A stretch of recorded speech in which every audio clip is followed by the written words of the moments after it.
E aí, já pensou em ganhar muito dinheiro com um canal de corte igual esse daqui que você está assistindo? No primeiro link da descrição temos um aulão para você que quer começar um canal de cortes e faturar muito aqui na internet. Também teremos planilhas que irão te ajudar na hora de organizar a produção do seu canal. Tá esperando o quê? Olha só que interessante essa coisa da dopamina e da amígdala, né? Porque eu adoro o pessoal falando de dopamina e amígdala. Os caras estão falando de reforço positivo, reforço negativo, punição positiva e punição negativa. Certo? Basicamente é isso. Só que daí eles trocam o número para liberar e expectativa de reforço. Predição certo? de recompensa. Isso, predição de recompensa. Aí você muda o nome disso, você diz que é o neurotransmissor no cérebro. Uau! Vai dar uma aula de análise de comportamento numa universidade para você ver quantos alunos tem na sala. Agora tem um professor lá de psicanálise falando de superego, ego, a vontade de comer a mãe, todas essas coisas, velho. E lota a sala. É que é mais...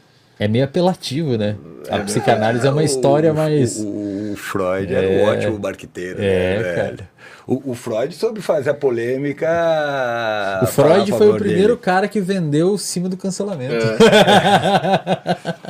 O Freud foi altamente. O Freud hoje seria altamente cancelado.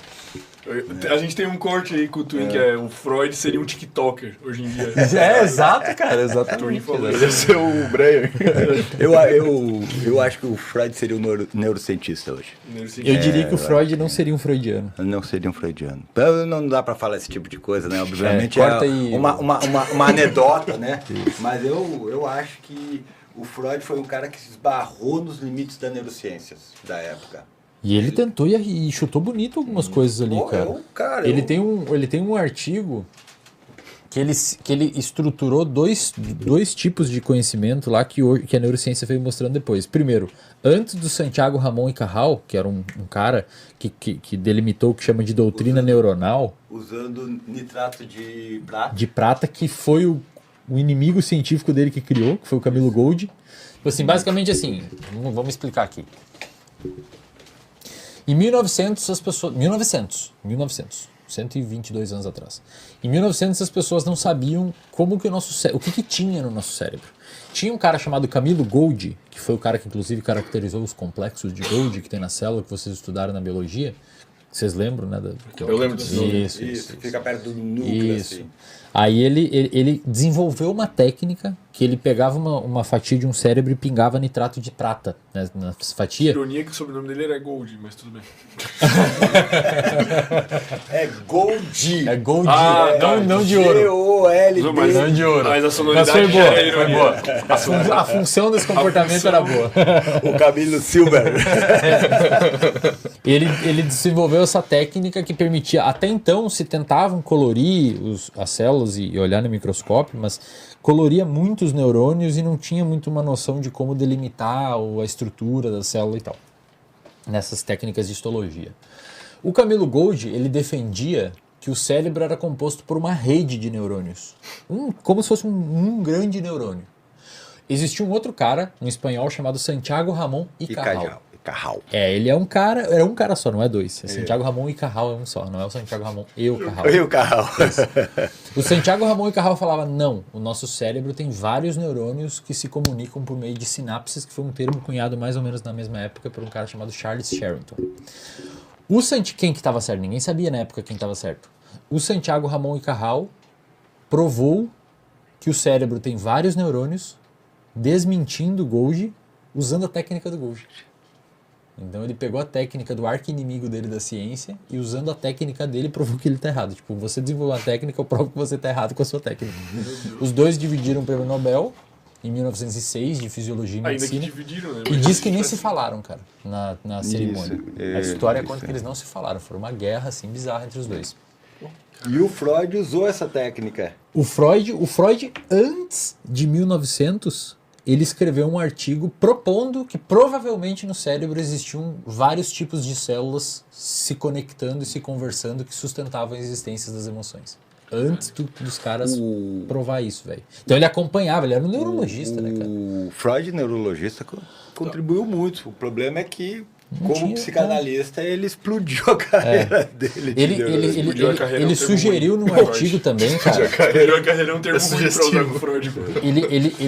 Ele sugeriu também num artigo que existia ele falou assim, muito provavelmente as emoções ou os comportamentos ou a manifestação de algum traço deve se fortalecer em algum lugar do cérebro por meio de alguma coisa parecida com repetição. Em 1970 e alguma coisa, os caras caracterizaram um processo chamado de Long Term Potentiation, ou potenciação de longa duração, que foi exatamente o que o Freud propôs. No corno de Amon. Sem tirar nem pôr. Mas ele errou muito também? Ele escreveu coisas que na época alguém ia escrever se não fosse ele. Perfeito. Sobre sexualidade. Alguém ia escrever aquilo se não fosse ele. Ele estava demandando. Tem um cara. Não respondeu a pergunta. Tem um cara. Um cara que dá. Já fiz demais aqui. Tem um cara aqui da Universidade Federal. Ele foi professor e acho que foi diretor de departamento da Faculdade de Letras em Alemão, da USP, que é o Pedro Tavares Branco. Um cara que eu gosto muito, amigo meu, psicanalista de mão cheia. E ele tem um livro onde ele analisa um escritor contemporâneo de Freud. De novo, esqueci o nome, daqui a pouco eu vou lembrar o nome. E ele mostra que a mesma ideia de interpretações de sonho que estavam presentes nos textos de Freud também estavam presentes no texto desse autor, Schnitzler, certo? E é muito legal, porque aí a gente pega o que o pessoal chama de Zeitgeist, né? Que nada mais é do que as conexões sociais, como que nós somos, de certa forma, atravessados pelas crenças, né? Que são comuns a todos nós, né? À época, né? E é muito legal, e é isso que ele está falando. Então, se o Freud não falasse, alguém talvez um pouquinho diferente, mas falaria. Aquele ambiente estava propiciando essas descobertas. Estava demandando, igual hoje a gente fala sobre os fenômenos de internet e metaverso. Alguém tem que falar sobre isso, alguém vai falar porque demanda esse tipo. Falar alguma coisa errada. Quem que é a linha de frente hoje, tipo, da neurociência, assim?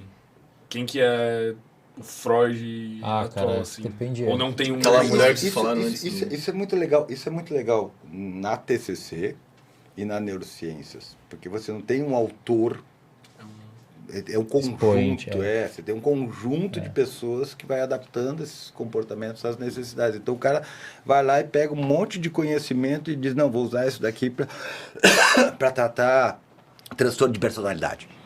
Aí junta isso e cria um tratamento. Então você não tem um expoente, não tem um cara que você diga, não, esse cara é... era mais maçante. O cara é tipo o astro da...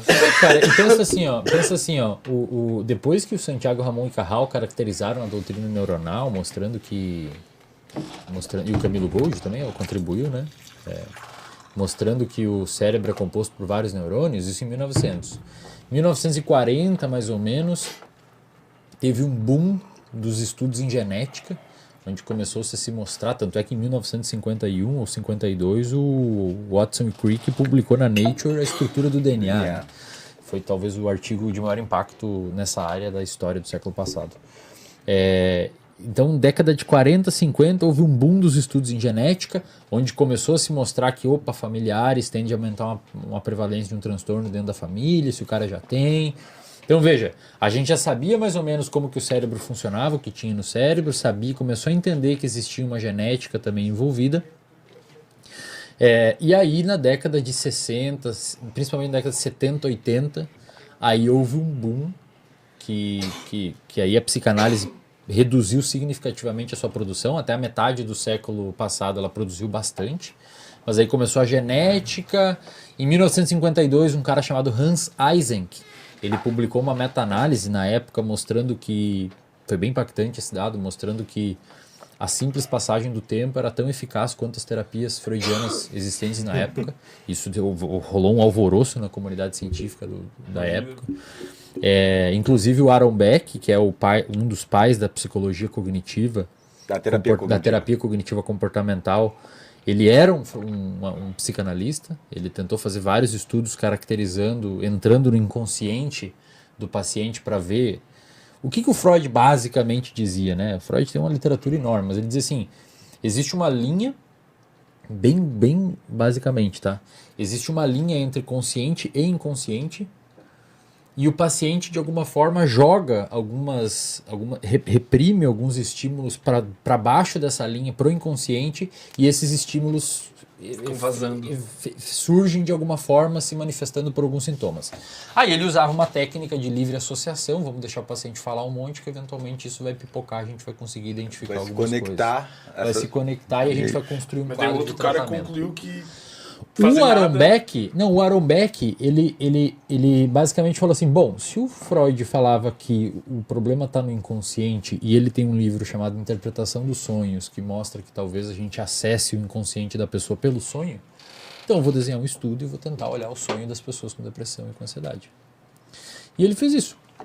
Só que o que ele concluiu? Ele concluiu que, primeiro, pessoas com depressão e com ansiedade não necessariamente têm sonhos deprimidos e ansiosos, sonham coisas normais. E pessoas saudáveis sonham muitas vezes com coisas depreciativas ou que geram ansiedade. Então, bom, talvez não é pelo sonho que a gente acessa o inconsciente. Mas o Aaron Beck, ele viu um padrão na realidade, que as pessoas com depressão, elas normalmente têm uma visão muito depressiva delas mesmas e do mundo. E aí ele começou a criar a terapia cognitiva. É a tríade negativa do Beck.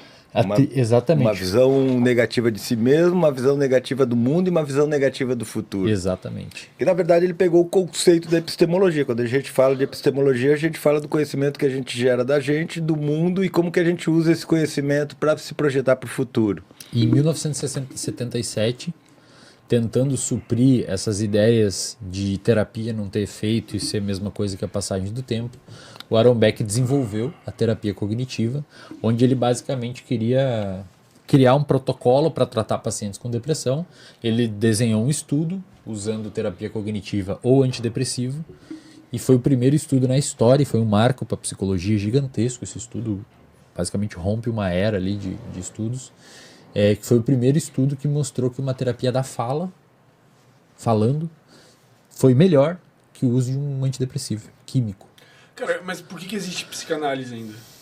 Porque ela funciona. Ela funciona Tem a por... função. Mas se o Aaron Beck não, comprovou que Cara, em inúmeros casos... Mas por que existe terraplanista? Tem gente que acredita. reforça a existência daquilo. Mas tem uma coisa aí que a gente Por alguma precisa falar, razão. porque assim, psicoterapia é uma coisa, Meu Deus, a análise é outra. acabou com os caras da psicanálise. A psicanálise ela pode ser usada como uma forma de psicoterapia. Mas a ideia da análise é você ter um momento no dia que você pare e fique olhando para a parede e fique falando, até você fazer o teu sistema semântico conectar coisas. E você, puta, agora me dei conta de que eu estou fazendo isso por causa disso. Certo? Então, a análise, ela não é... A proposta da psicanálise é você fazer análise, que é você estar ali semanalmente. Mas não necessariamente melhora o teu comportamento. Aí tem algumas coisas que a gente teria que analisar, mas assim, é importante a gente entender que quando a gente está falando de psicanálise, a gente não está falando exclusivamente de psicoterapia. Então, tem psicoterapias que são... que não são psicanálise, e tem processos analíticos que não têm relação com a psicoterapia, ou seja, eu quero melhorar da minha depressão, certo? Agora, por que durou tanto? Porque funciona, tem função, tem gente que vai lá e fala para o psicanalista e acha que tá bom, né? Enfim, eu sou um cara pragmático, então para mim se as coisas se mantêm é porque elas têm alguma utilidade. Certo? Então, analisar esse tipo de utilidade, analisar o que mantém, isso é uma outra questão. Eu já falei para pessoas que falaram na minha caixinha, eu faço uma terapia com um psicanalista e me sinto bem com a pessoa. Eu falo, então continua. Ótimo, isso. Então continua. Perfeito. O cara me pergunta na caixinha, eu faço psicanálise, gosto muito da minha terapeuta, me sinto bem, devo trocar? Eu falei, não.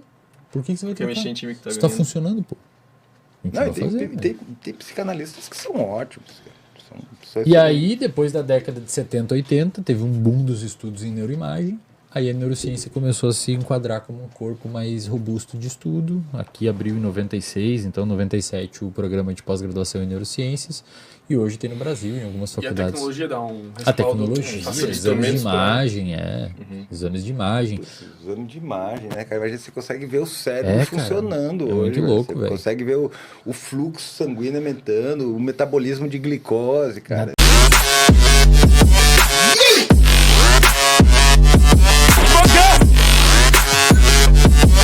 Yeah.